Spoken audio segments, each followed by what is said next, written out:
to raise it. We should do so more often. Sir Roger Gale. Mr. Speaker, the Leader of the Opposition has quite rightly and properly shown her support for the Prime Minister's position, and I hope that he'll take comfort from the fact that he has the support of at least these backbenches as well. Mr. Speaker, those of us who have had, in my case, through the Council of Europe, dealings with the Russians, know only too well that this administration, Putin's administration, cannot be trusted. And that security guarantees, therefore, are absolutely vital if we are to succeed in a peace agreement and not a surrender. A surrender would lead to the inevitable further extent of activities in Georgia and Moldova, and then possibly in the Baltic states as well. Is that not right? I agree with him completely. We know Putin's ambitions. We know that he's not a man to keep his word. We absolutely have to guard against those risks, which is why security guarantees have to go in relation to any deal that must be done. And we must be vigilant on all fronts in relation to Putin, because, as we know from our history, instability in Europe inevitably washes up on our shores. This is about our national security just as much as it's about the sovereignty of Ukraine. Oliver Ryan. Thank you, Mr. Speaker. Can I praise in the strongest possible terms the Prime Minister's strong and pitch-perfect leadership, particularly when it's come to the defence budget increase, and his statesmanship through this difficult time. He's spoken for the nation and indeed been the leader of the free world this past few days. While this negotiation is ongoing and Ukraine is still being bombarded, will he make sure that our partnership with Ukraine goes deeper, that they still get the drones, the planes, the arms that they need to make sure they can stay at the table while he's making his deal? He makes a very good point, which is peace through strength.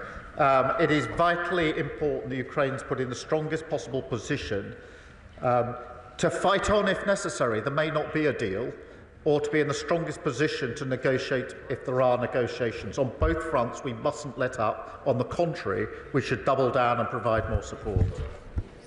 Sammy Wilson. Speaker, and on behalf of my party, can I also congratulate the Prime Minister on the work that he has done this week, both in America and here in the United Kingdom. He has made a commitment to putting support to Ukraine for defend any peace agreement. But given the state of our armed forces and the overstretched nature of those forces, how sure is he that he can deliver on that commitment? And does he not agree that there needs to be a continued role for America in the defence of democracy against terrorising tyrants? Well, I thank you for his question and for his support. I do have confidence that we have the necessary capability. I don't take these considerations lightly. He's absolutely right that we should do this in conjunction with the US, working in the way that we have for many decades now, that has ensured peace here and in Europe. We should continue to work in that way. Muraz, Mr. Speaker, I'd like to thank the Prime Minister's careful and considerate leadership this weekend. Does he agree with me that Putin will feast on Western division, and the only people smiling on Saturday were people in Moscow, Tehran and Tbilisi, and that at this delicate moment it is vitally important that every corner of this House continues to show the united front that the country expects and the House has shown over the last 3 years? I agree with him. Putin does feast on division, and when I was Leader of the Opposition, amongst the reasons I supported the then government was because Putin would have been the only winner if there was division in this House, and that's why I commend the Leader of the Opposition, the party opposite, for continuing that unity, because it demonstrates to Putin that we're a united House on this issue. Sir Bernard. Thank you, Mr. Speaker. Can I just point out that President J.D. Vance seems to be in favour of free speech, but not free nations. And don't we also have to point out what others are saying is there is no history of Vladimir Putin proving a trustworthy treaty maker, and that there can be no security, there is no path to a peace in Ukraine that is secure without the engagement of the Americans, the failure of their support risking a wider war in Europe that would inevitably draw them in? Can we quietly and diplomatically keep making those points to the White House so that we have a chance of peace in our continent? Well, he's quite right. The history is that Putin is untrustworthy. That is why the Ukrainians are so concerned that there should be a security guarantee in relation to any deal. They've been here before. They've seen the credibility of his word. They know he's untrustworthy. That is why they're so concerned. We share their concern. We're working with them. He's quite right that we need the US to be working alongside us and with us in the way we have done for decades to ensure the security and defence of Europe. And I will continue to ensure I can do everything I can to ensure that that arrangement that has proved so successful, the alliance that is NATO, the most successful, important alliance we've ever had, continues and goes from strength to strength. Calvin Bailey. Thank you, Mr. Speaker. The Prime Minister has our gratitude for steering a very difficult path over recent days, and I welcome his statement earlier. Defence is a vehicle for social mobility, career security and opportunity for our young people, as it has been for me, and defence has deep historical links with Londoners, the Gunners, Hammers and Leyton Orients. But many Londoners are not actively engaged by defence at present. Would the Prime Minister agree with me that we must engage every part of our country, not only with the serious challenge we face, but with the opportunities too? I do think this needs to be a whole-nation approach, including young people. This morning, we had a number of small businesses in the defence sector with apprentices, with young people, who explained to me why they wanted to work in the defence sector, and that was not only the secure, well-paid, skilled job that they would get, but also the pride that they would feel in working in defence and security of their country. Leila Brown. Following that question before me, actually the opportunities are not just for defence, they're also for the NHS. I went in January, in the week of Trump's inauguration, cross-party to visit Ukraine so that we could offer our support. And while there, I had the privilege of meeting veterans, many of whom had lost limbs, had world-leading prosthetics. And the fact is the Ukrainians are now world-leading in these matters. So the 100-year partnership exists. What are we doing in the UK so that we can supercharge not just defence but also rehabilitation, which helps us, not just them? Can I thank her for raising this? When I went to Kyiv just the other week, there were many moving aspects, but one was the NHS, or some of our NHS workers, in a burns unit hospital in Kyiv, where I met some that had returned from the front line with the most appalling burns. Very difficult to see and watch and look at, and including civilians who'd got caught up in blasts. And I, for one, was very proud that we had NHS workers there with the workers, the health workers in Ukraine, working together to do the very best they could for those in that burns unit. And that's a small example of what she speaks of. Richard Bergen. Thank you, Mr. Speaker, and I very much welcome the growing push from numerous countries for a peace deal between Russia and Ukraine, and that must be a just peace. Too many lives have already been lost following Putin's illegal and brutal invasion. But I am alarmed by the issue of deploying British troops on the ground in Ukraine and British military planes in the skies over Ukraine, because there's no getting away from the fact that would risk our country coming into a direct military conflict with a nuclear-armed Russia, and the consequences for millions of people in our country and across Europe of such war and nuclear conflict really don't bear thinking about. So given the enormity of such a decision, will the Prime Minister commit to ensuring a vote in the House of Commons before any such deployment, in keeping with the important principles of our parliamentary democracy? The risk to our country is if we do not fight for the peace. My position on the sustained deployment of our troops is that this House would, of course, want to discuss that and vote on that, but we're nowhere near that stage at the moment. Sir Julian Lewis.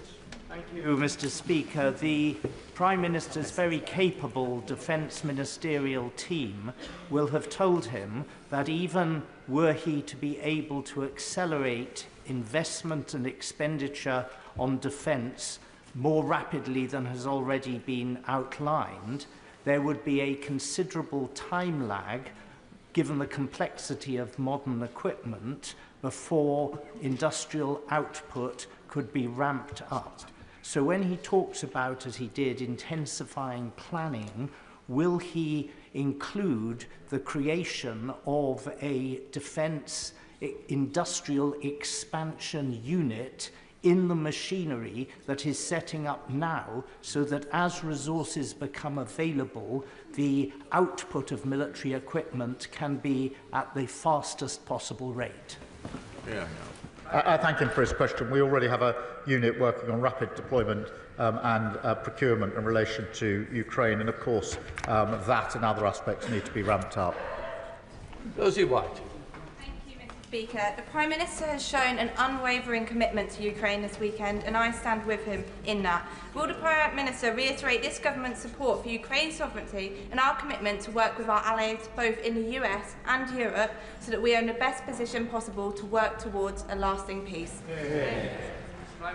Well, I thank you for a question, and I agree with the sentiment. We will work with our allies and with the US towards the security and defence of Europe. Dame Harriet Bowen. Thank you, Mr. Speaker, and can I thank the Prime Minister for his statement, but also for the hard yards that he is putting in at the moment for our national security. May I suggest another angle that the House would appreciate an update on, and that is last year the Treasury Committee did an inquiry into Russian sanctions. We received evidence that Russian hydrocarbons are still ending up in the UK. So could he explore the idea of improving our national security by making sure that the oil and gas that we consume in this country comes predominantly from this country? She's right, and our energy independence is hugely important, and I think the last 3 years have shown that we're far too exposed. And on the question of the sanctions and hydrocarbons, obviously we'll look closely at it. Louise Jones. The beautiful weather at the weekend brought with it the promise of spring and hope, and I hope the PM got at least 2 minutes outside to enjoy it. But I'm afraid the same weather in Ukraine would be greeted with dread by the soldiers on the front line, who know that the improving weather will bring an intensification of war. Will the Prime Minister commit to ensure that the SDR takes into account his commitments, so that we can ensure that there is an excellent security guarantee that ensures that Ukraine can once again greet the spring with hope? Well, she's right about the impact of the weather on the conflict in Ukraine. I have to say I'm always struck by the resilience of the Ukrainians, both on the front line but within their civilian population. After 3 years of long conflict, their resilience is humbling. Adrian Ramsey. Thank you, Madam Deputy Speaker. On behalf of the Green Party, can I welcome the Prime Minister's strong support for Ukraine, his work for peace, and his commitment that there should be no decisions about Ukraine without Ukraine. But given the scenes that we saw in the Oval Office on Friday, which people across the country will be aghast at, given the bullying tactics of President Trump and the fact that Trump clearly views this as a business opportunity, how will the Prime Minister ensure that the interests of Ukraine remain front and centre of the peace deals? By picking up the phone to President Trump and President Zelensky and making sure that we can focus on what matters most, which is lasting peace in Ukraine. Nashaba Khan. Thank you, Madam Deputy Speaker. The Prime Minister rightly reaffirms our commitment to our national security. And while it is regrettable that the foreign aid and the soft power that goes with it will for a time being see a reduction, does the Prime Minister agree that without the necessary hard power to back what we say on the world stage, the impact of our international aid would be diminished in any case? And can he outline how increased investment in defence strengthens both our armed forces and our ability to support Ukraine effectively? Well, I agree with her on the points she makes, in particular our ability to support Ukraine in a number of different ways, but it is important that we take these steps. Jeremy Hunt. Thank you, Madam I also strongly support the considered approach the Prime Minister is taking to dealing with a powerful US President with whom we might not always agree, but with whom we can and must work very closely.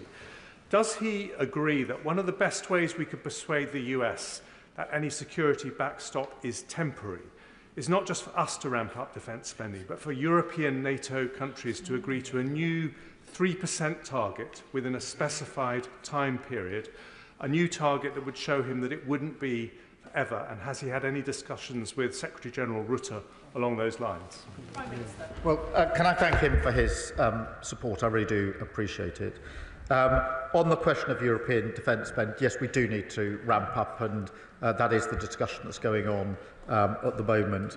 And I am in near constant discussion with Mark Rutte at NATO on this issue and many others, as he will appreciate over the last few days.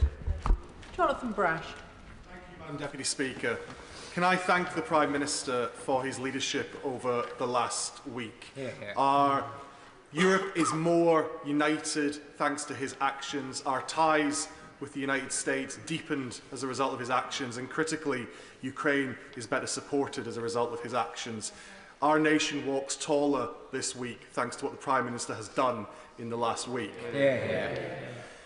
Does he agree with me that as part of our ramping up of defence spending, we have to look at defence procurement, so that if our brave men and women do find themselves on the ground in Ukraine, they have the equipment and the support they need to do their job?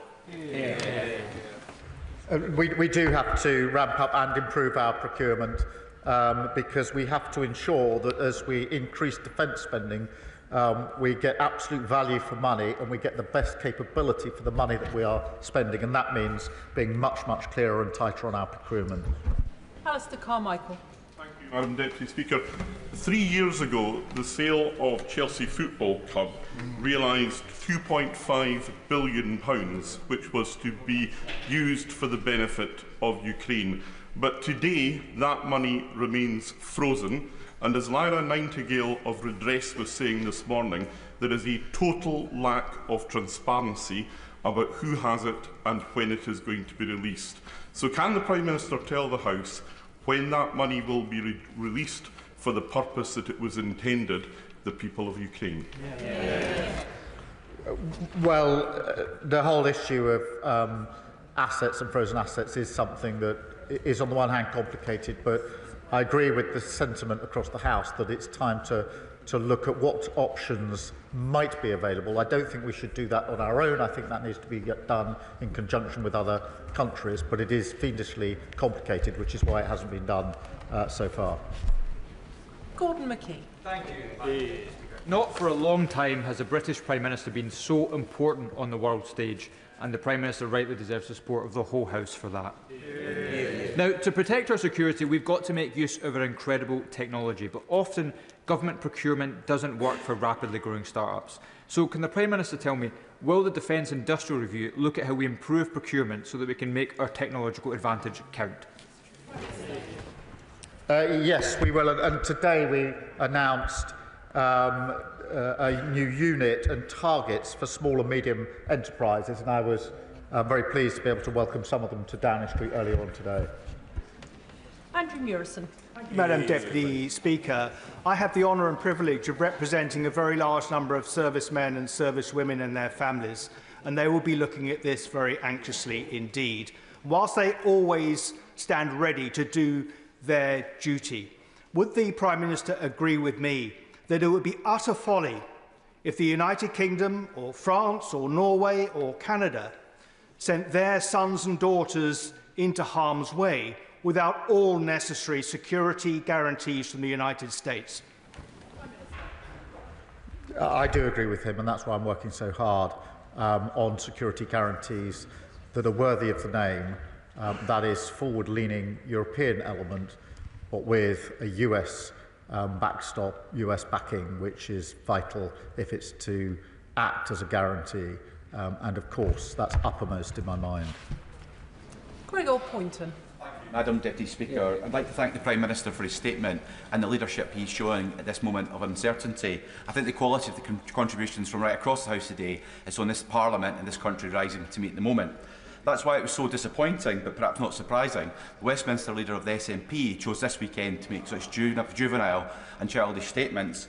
Does he agree with me that the SNP's leader's juvenile posts on social media, or his party's fundamentally unserious approach to our nuclear defence and deterrent, shows that SNP cannot be trusted on the serious matter of the nation's defence?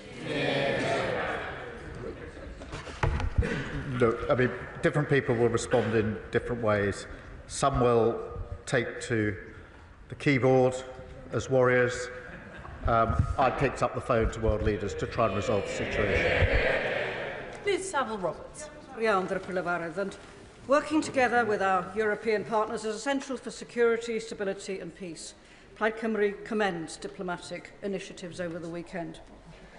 Boosting defence spending shouldn't be at the expense of international aid or public services starved of resources. The Prime Minister talked of Tory fiscal failures, but protecting peace now calls for a bolder vision.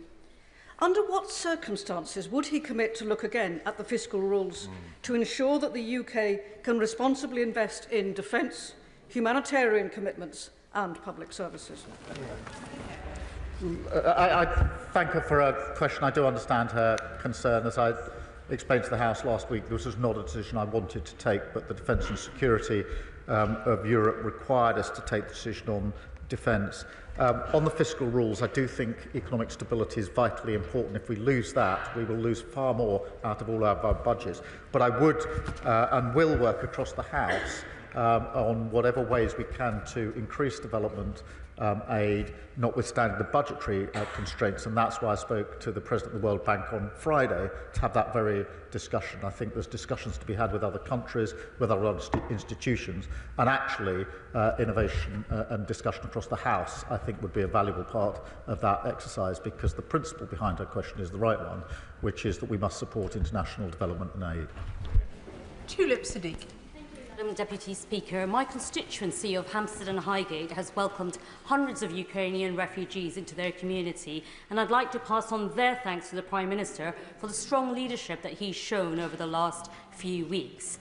The majority of these Ukrainians want to go back to their houses when it's safe to do so in their country, but a small minority of young Ukrainian refugees have approached me to say that they've laid down roots here, built careers here and started relationships here, but have no route to settled status. So could I ask the Prime Minister what consideration he's given to the lives of these young Ukrainians who want to make London their permanent home?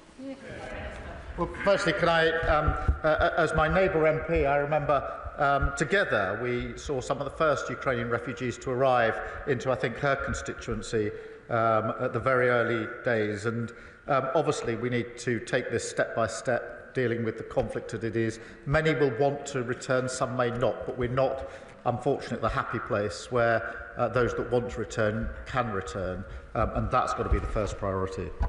Sir Ian Duncan-Smith.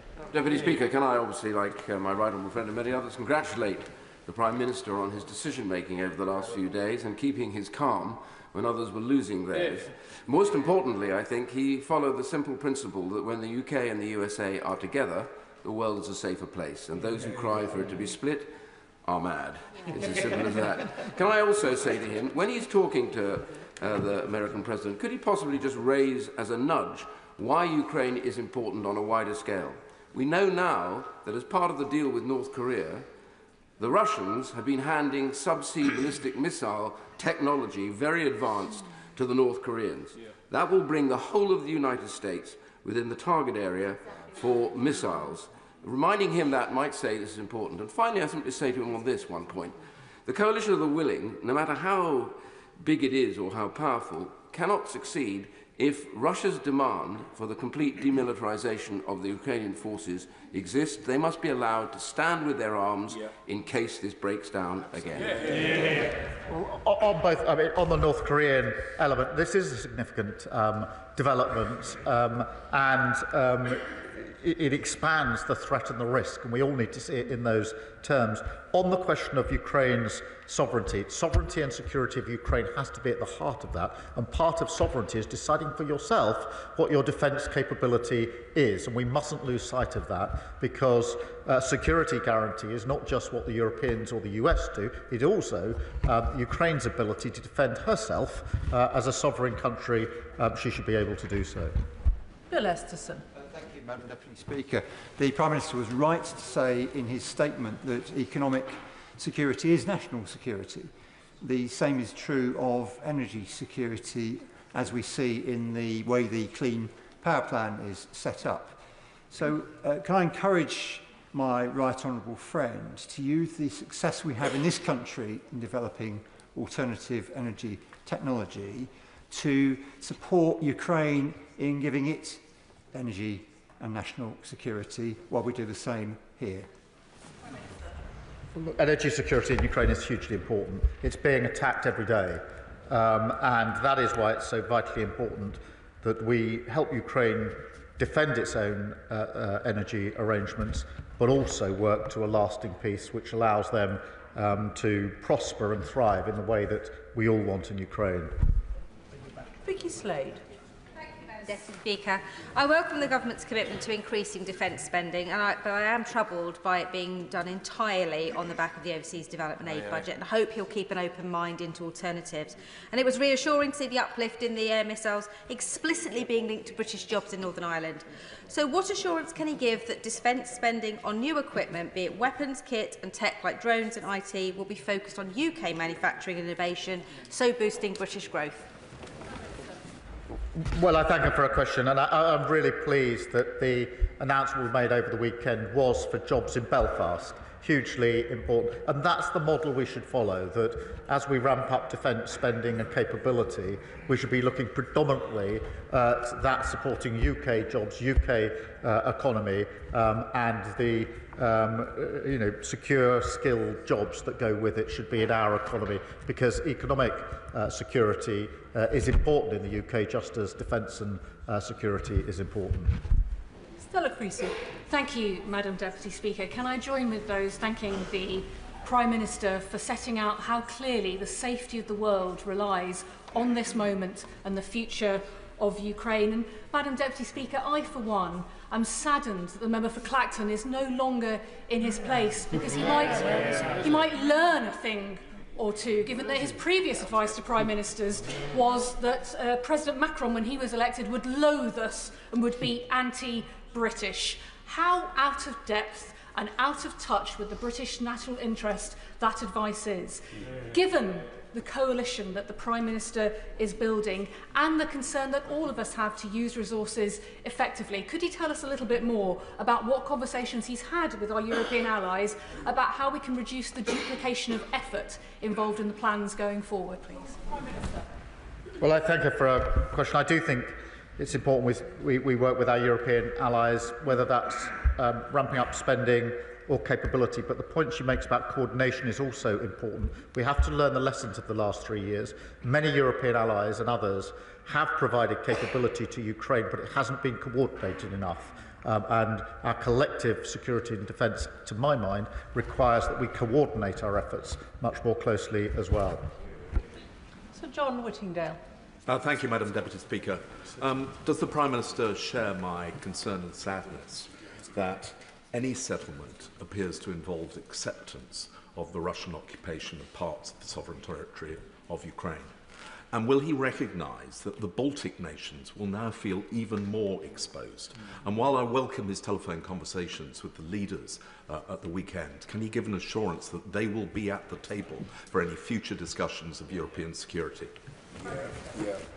On the question of territory, obviously there's discussions to come, but I take the tenor of what he says. On the Baltic states, I mean, he's right. I was over at the GEF meeting in Estonia just before Christmas to have discussions with them.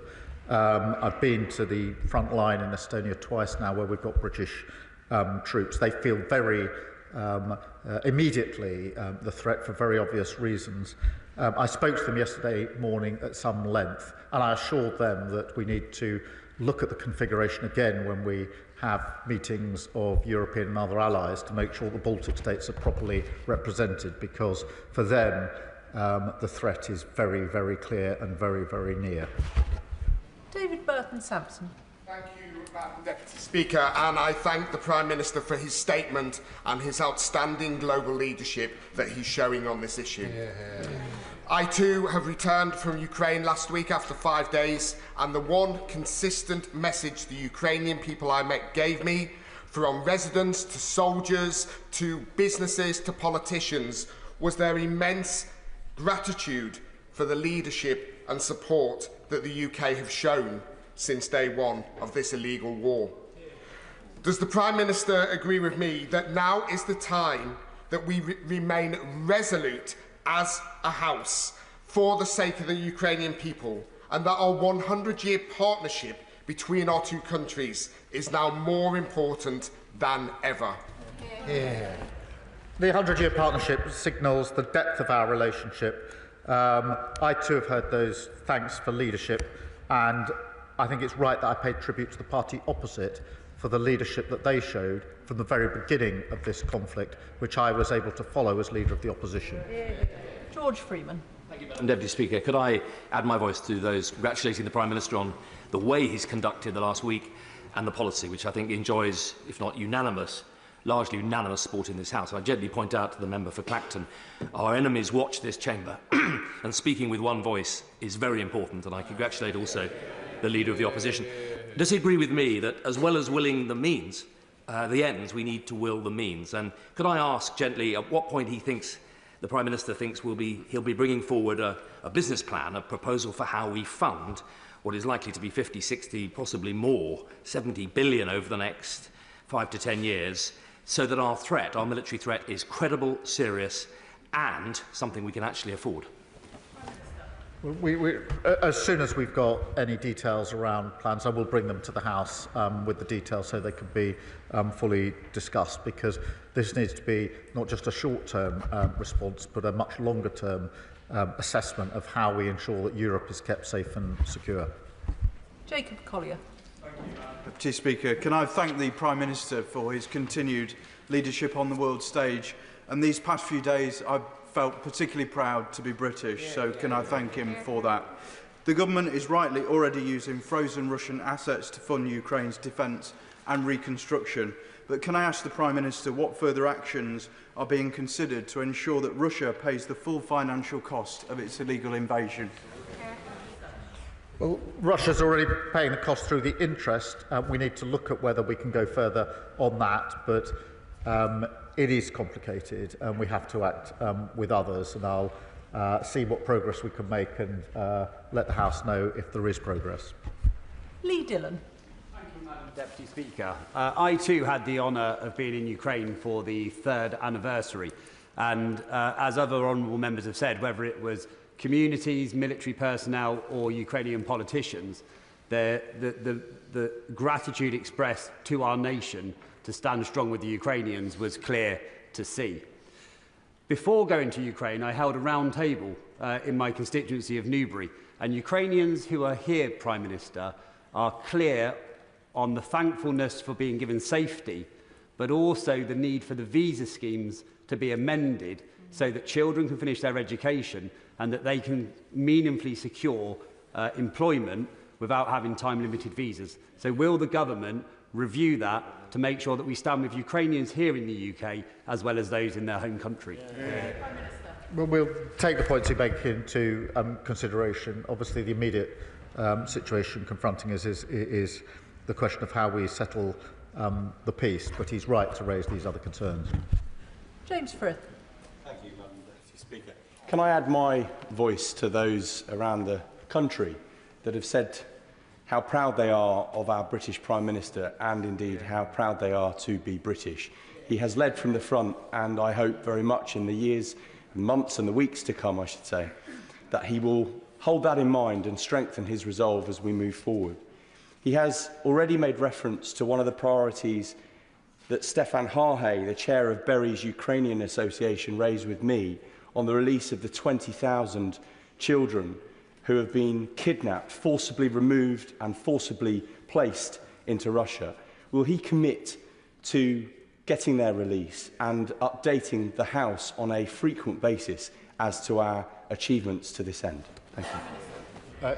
Yes, of course, it's a really important issue and it shouldn't be overlooked as we discuss the very many issues here.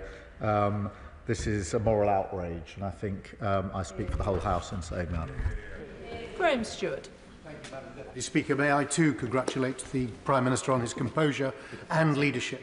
But as his honourable friend, the member for Widnes and Hellwood, said, we've got to ensure that we have the resources in place to tackle this. The whole of Western Europe is in the same position of being in a difficult financial position and a demographic position. So will he look again at finding the means to deliver our promises, because his leadership and his rhetoric has been fantastic. But going forward, we're going to need the hard power to back it up. He's right, and that's why the conversation over the weekend has been about the specific issue of a security guarantee in Ukraine, but also, and importantly, the wider issue as to how Europe steps up more generally in its own defence, in spending in capability and coordination, and that's an important part of the discussion. We shouldn't just focus on the question of the security guarantees. They're part of the argument, but they're not the whole argument. Alan Strickland. Thank you, Madam Deputy Speaker. And can I thank the Prime Minister in these incredibly difficult times for the strong leadership he is showing? Would he agree with me that one of the many things that's become clear in recent months is that the security of Britain rests on a secure Europe? A secure Europe relies on peace in Ukraine, and peace in Ukraine requires a unified stance against Russian aggression. So would the Prime Minister agree that as free peoples in the UK, Europe, America and our allies, we must stand firm, we must stand together, we must show that democracy will be defended and tyranny will not be tolerated? Prime Minister. Well, I agree with all of that, and I think the House agrees with it too. Jim Allister. Madam Deputy Speaker, can I note with great appreciation the order for Thawas in Belfast? Yes. With Europe collectively being a long way short of self-sufficiency in defence, and with Putin more than likely to seek to exploit that deficiency, do the security guarantees that are required from the US effectively equate to those that would arise under Article 5 of NATO? Is that the order of what we're talking about? Prime Minister. Look, NATO membership is a form of guarantee. Article 5 is a form of guarantee. I think there are different ways in which the guarantee can be put in place. But what is important is that they are effective and that those in Europe that are leading on this do it in conjunction with the US so that Putin knows the severe risk that he takes if he breaches any deal that may be arrived at. Nadia Whitten. Thank you, Madam Deputy Speaker. I also want to commend the Prime Minister for the way that he received President Zelensky after the disgraceful bully boy tactics from President Trump and Vice President Vance, and for his continued support for Ukraine. As the Ukraine Solidarity Campaign highlighted, increased military spending overall is not necessarily the same as increased military aid to Ukraine. Can the Prime Minister set out how much of this increased military spending will specifically be used to re-equip Ukraine? And is he not concerned that cutting the international aid budget risks both increasing global instability and undermining support for Ukraine, both here at home and internationally? Prime Minister. Well, we're stepping up our support for Ukraine, both in military aid and in other ways. In relation to the decision that I had to take last week, the security and safety and defence of Europe has to come first, but I'm absolutely committed to doing what we can to increasing the aid and development that we're able to provide, which is why I'll look at the priorities and work with others on other ways to leverage the support that we might be able to put in place. Sir Alex Shelbrooke. Thank you, Madam Deputy Speaker. May I also congratulate the Prime Minister on the leadership he's shown this weekend. It is in the best traditions of British Prime Ministers dealing with the United States, dealing with Europe, notably also when we were in the EU we were able to do that. But can I press the Prime Minister on coming up the Hague summit for NATO leaders in June, where when the Honourable Member for Widnes and Halewood and I were at the North Atlantic Council in the February recess, it was made clear that they would bring forward the plans that would be needed to defend Europe. And so can I ask that he uses his leadership, that if we suddenly have to spend more money, he's in a position where he'll keep an open mind on that so he can persuade all the other leaders that they also have to do that. Prime Minister. Well, I thank him for that, and one of the principles I've held in mind over recent days in particular is making sure that what we do is coordinated with NATO, as it must be. We are deployed in different countries, as he knows, already, and that's why I'm in such close contact with the Secretary-General, Mark Rutte, on a near constant basis. Graham Downey. Madam Deputy Speaker, and can I thank the Prime Minister for his statement and indeed his stamina in all of the meetings over the weekend, not the least for coming to this House for an extra hour and a half and counting this afternoon to keep this House informed. As with other members from across the House, I took part in the trip to Ukraine for the 3rd anniversary last week. Does the Prime Minister agree with me that while the cross-party consensus on Ukraine is welcome, including from the SNP, does he agree with me that the SNP Scottish Government must take action to support businesses in Scotland to make sure that they can benefit from the increase in defence spending and is able to continue to contribute to the security of the United Kingdom and our allies in Ukraine? Prime Minister. Well, I agree with that principle. I do think that the increase in defence spending is a duty, but also an opportunity across the United Kingdom for good, well-paid, skilled jobs in many businesses. Richard Ford. Thank you, Madam Deputy Speaker. It was very welcome to hear the Prime Minister acknowledge the contribution of Canada to Ukraine's self-defence and its status as a vital ally for the UK. Last week, the Prime Minister was asked in the US by the press about President Trump's repeated calls for Canada to become a state within the US. The PM answered that he and Trump didn't address that issue, didn't address Canada. Yet, wasn't this meeting a good opportunity to remind President Trump about sovereignty, independence, including that of Canada? Minister. Yes, but it's a serious point. In the time we had available, I was most anxious to discuss the question of security guarantees, and that's why I devoted the vast amount of time I had there. But on the question of Canada, I think we should be absolutely clear. Canada is a vital ally to the United Kingdom, to the Commonwealth, and has played a leading part in relation to Ukraine, not least on the vital training that they have provided. And we should be very proud of what the Canadians have done. Jeevan Sander. Madam Deputy Speaker, I'd like to put on record my thanks indeed. I know the entire House thanks the Prime Minister for the leadership he has shown over the weekend, and in particular as well in his statement today talking about stepping up the pressure, the economic pressure on Russia. Now, as things stand, we know that Russia is circumventing the oil price cap. It's being sold above $60, around $190 billion flowing to Putin from his oil sales last year. And we in this country, in London, are in a unique position to enforce that cap because we know that the insurance that those tankers depend upon is written within London. So can I ask the Prime Minister to assure us that he will strengthen the oil price cap as much as possible, and may I request a meeting with the Minister to discuss how we can strengthen it in more detail? Prime Minister. Well, I thank him for his question.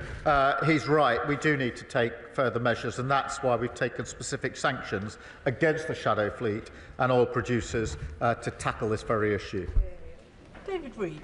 Thank you, Madam Deputy Speaker. And credit where credit is due, and I commend the Prime Minister for the leadership that he's shown over this past week. Many members across this House will understand the range of emotions that are felt before deploying on global operations. So would the Prime Minister please give a message to our brave men and women from across our armed forces that are mentally preparing to deploy to Ukraine? Prime Minister. The message would be thank you for everything you do, and we support you in everything that we do. Josh Dean. Thank you, Madam Deputy Speaker. And can I thank the Prime Minister for his leadership on what is the defining moral issue of our time.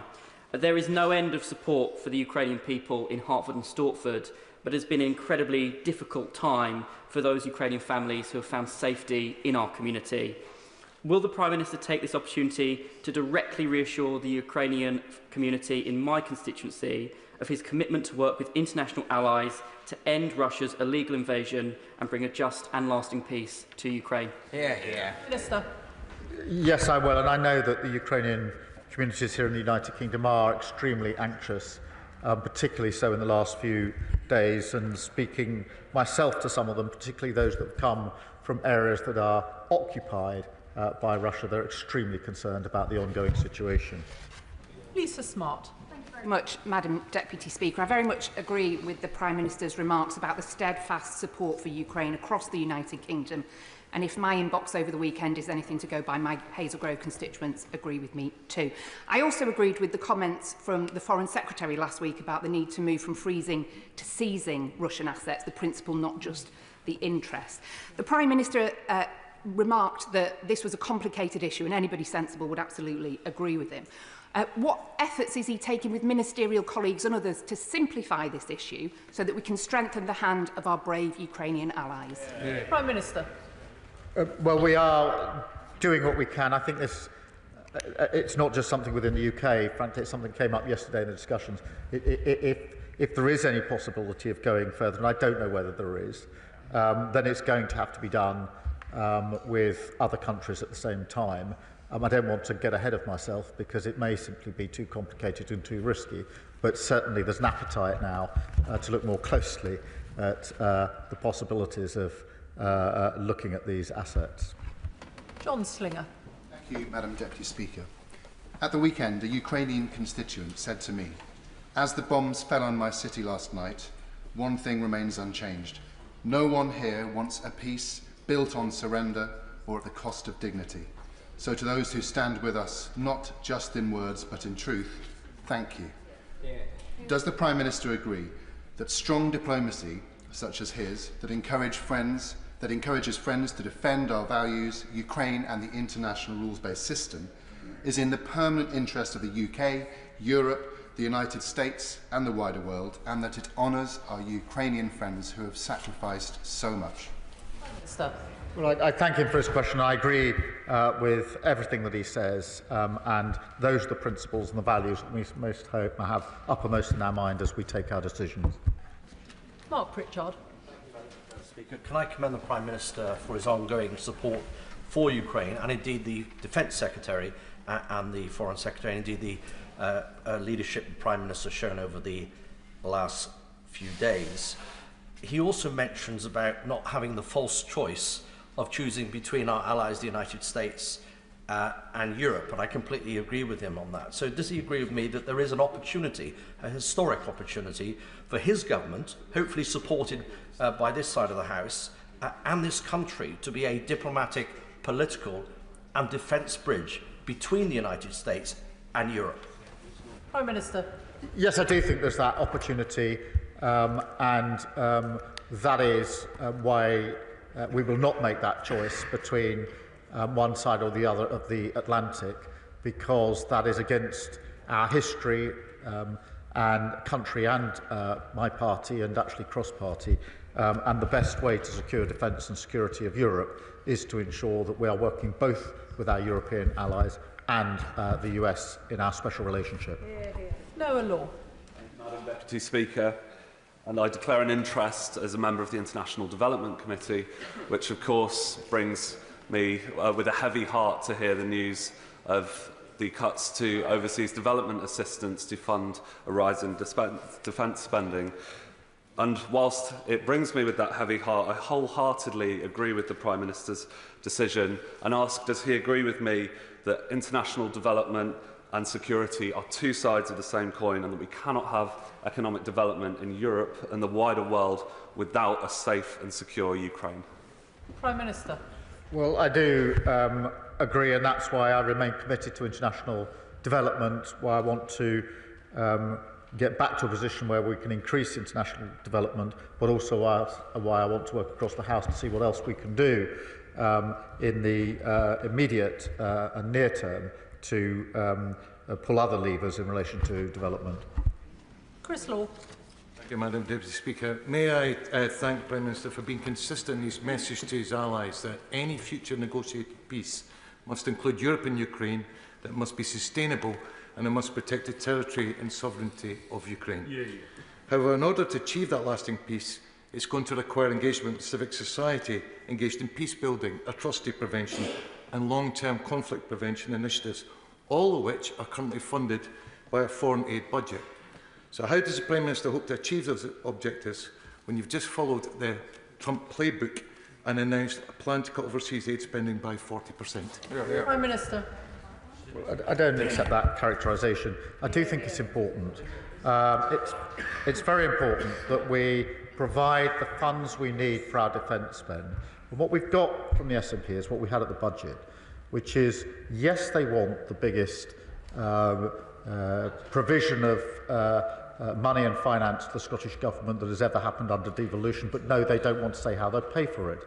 Yes, they want the increase in defence funding, but no, they don't want to say how they can pay for it. That's unserious. Josh Simons. Thank you, Madam Deputy Speaker. In recent months, the party opposite, who apparently lack the stamina that the Prime Minister displayed over the weekend, have confidently and repeatedly pronounced to the Prime Minister what the United States President will and won't do, all of which has turned out to be bluff and bluster. So does the Prime Minister agree that it is the UK government that has the best intelligence to support the UK national interest, and that the UK national interest would be better served with a bit less bluff and bluster and a bit more optimism about what this great country can do to lead to make our world and our people more secure? Prime Minister. Well, I agree with that. And look, I'm proud of the fact that as a country, over many, many decades and throughout our history, we've always stepped up when it's been necessary to step up. It is now time again to do so. We will do so, and I'm really pleased that by and large we've got full support across the House at a time when we need to step up. Alberto Costa. Thank you, Madam Deputy Speaker. Over the last few days, the Prime Minister has really risen to the challenge, and it's right that most in this House have this afternoon commended him for being a statesman. In his statement, he said that the lasting peace must guarantee the sovereignty and security of Ukraine. Is this the Ukraine of pre-2014? Is it the Ukraine of pre-2022? Or is it the Ukraine currently under occupation from Russia? It's really important that our European allies and America, as well as Ukraine, send the right message to China, who will be looking at this very carefully. If they think that they can brutally invade Taiwan and secure a piece of territory there under some future security deal, that will not be good for anyone in the West. Will the Prime Minister bear that in mind? Prime Minister. Well, he makes a very good point in relation to those around the world that will be looking in and observing the way in which we deal with Russia and deal with the risks from Russia. But it only underlines that any discussion about Ukraine must be done with Ukraine at the table, not by others. Dave Robertson. Thank you, Madam Deputy Speaker. It's clear that Russian aggression is making our continent less safe. And I think what we've seen in the last week is this House largely, but this government particularly, and absolutely this Prime Minister rising to that challenge. Can I ask my right honourable friend what steps he's going to take to ensure that our European allies also rise to that challenge and commit to spending 2.5% of their GDPs on defence? Prime Minister. We're working together to do what we can to ensure that all of our colleagues rise to this particular challenge. That is to do with capability, spending and coordination, and that's amongst the things we've been discussing quite intensively over this weekend. Luke Evans. The difference between decent and deceit may only be one letter, but it's the gap. The gap defines a man's character. And after what we saw on Friday, whatever the context of that meeting, when the Prime Minister next speaks to President Trump, will he remind him of this and make sure that decency is at the centre of any of those negotiations? Prime Minister. My absolute focus, I mean, look, nobody wanted to see what we saw on Friday. I don't think there's any dissent to that. But it is important that we pragmatically work forward to what matters most, which is lasting peace in Europe. And that is what conditions the approach that I've taken to this throughout the last few days. Andrew Lewin. Thank you, Madam Deputy Speaker. I want to thank the Prime Minister for his leadership and particularly the difficult but decisive decision to have that immediate increase in defence spending. But he said earlier from the dispatch box that the tough choices were not done, and he's absolutely right. And with a view to the future, I wonder if he's able to say a little bit more about this idea of a rearmament bank, and whether, whilst I appreciate this is only at conceptual stage, it's something that we could do together with our European allies, but also our friends in the Commonwealth as well. Minister. Look, I do think we should look at all options, and I think this is one of the options that should be taken very seriously, and that is what we're doing. It is important. Ben Maguire. Thank you, Madam Deputy Speaker. I commend the Prime Minister's efforts to galvanise Europe and make it clear Ukraine's security is Europe's security. Given President Trump's reluctance to support Ukraine, isn't it time the government brings forward emergency legislation to seize Russian assets, which can directly support the defence of Ukraine and its people? Minister. I think he's heard my answer on this. We are looking at what can be done, but it's complicated and it's got to be done if it's to be done with others. James Naish. Thank you, Madam Deputy Speaker. I spoke to dozens of people on the doorstep over the weekend who welcomed the significant steps that the Prime Minister has taken to protect Europe's borders and genuinely value his leadership on this extremely important matter. So I thank him on my constituents' behalf. The Prime Minister will be aware that over the past week, Russia has launched over 1,000 attack drones, nearly 1,300 aerial bombs and more than 20 missiles at Ukraine. Population centres continue to be targeted with the aim of killing Ukrainian civilians.